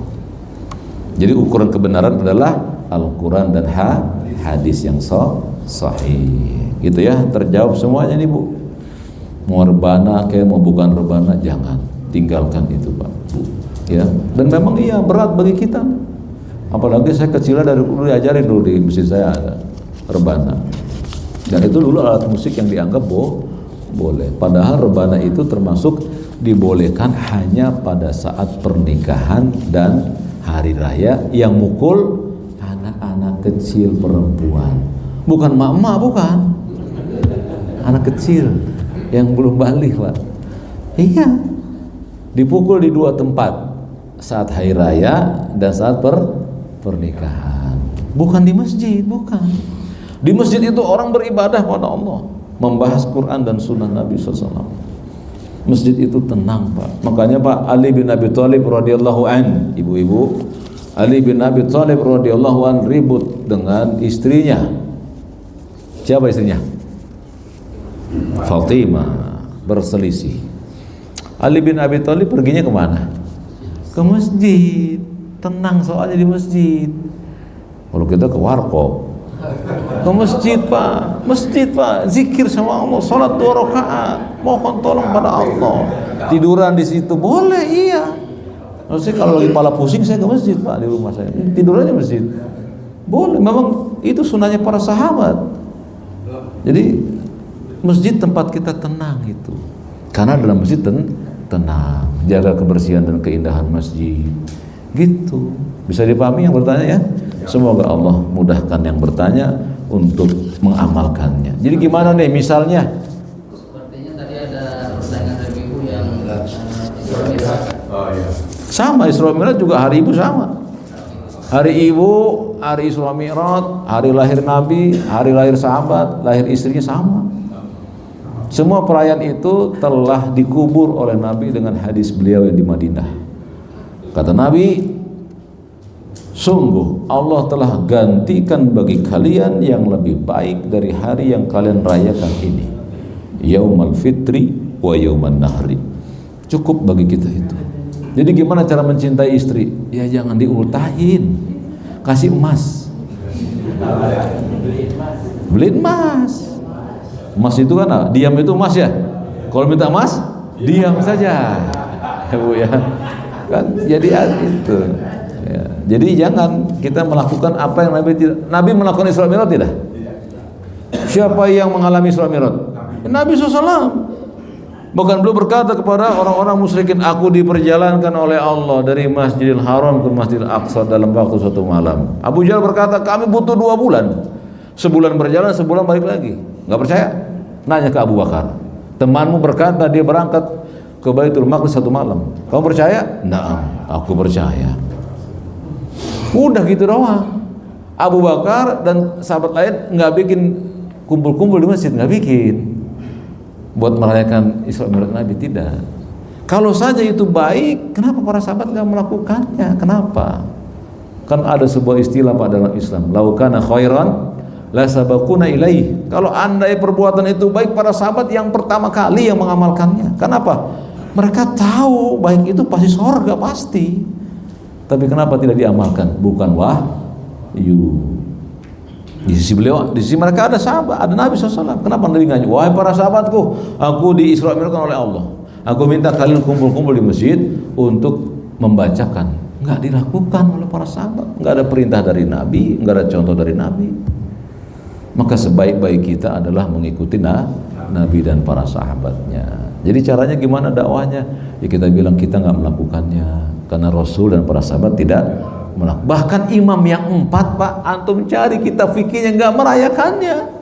Imam yang 4 ini Syafi'i, Malik, Syafi'i, Ahmad, Hanafiyah, semua nggak melaksanakannya, enggak. Tapi dari mana itu Pak? Dari kecintaan umat ini kepada Nabi, tapi tidak pada tempat yang sesuai. Mencintai Nabi dengan cara menghidupkan sunnahnya, bukan mematikan sunnahnya. Apa sunnah Nabi di masjid? Tahiyatul masjid, berzikir dan seterusnya. Apa sunnah Nabi ketika mendapat Isra Mi'raj? Apa? Jaga sholat 5 waktu. Ini malah kagak sholat. Malah sholatnya entar-entaran. Jangan, nggak boleh. Ya, barakallahu fikum. Begitu ya. Baik, pas waktunya 11:30 sesuai jadwal. Ya, silakan. Alhamdulillah, daurah pada siang hari ini kita sudah lakukan dan kita dapat 1 bab. Berarti untuk PKM harus dilanjut. Mungkin nanti cari waktu yang pas lagi untuk kelanjutan dari kitab ini. Kami ucapkan jazakumullahu khairan kepada Al-Ustaz dan semua hadirin yang ada di sini, baik bapak-bapak maupun ibu-ibu. Alhamdulillah kita bisa daurah atau kajian di Masjid Ar-Royan ini yang untuk yang pertama. Alhamdulillah ini bapak-bapak yang kurang lebih juga 50 lebih, mungkin di Indonesia ada sekitar mungkin lebih, saya tidak menghitung. Alhamdulillah inilah teman-teman kita atau ikhwan kita yang akan menjaga kita, yang menjaga dan mencintai Al-Quran dan Sunnah. Amin. Kita tutup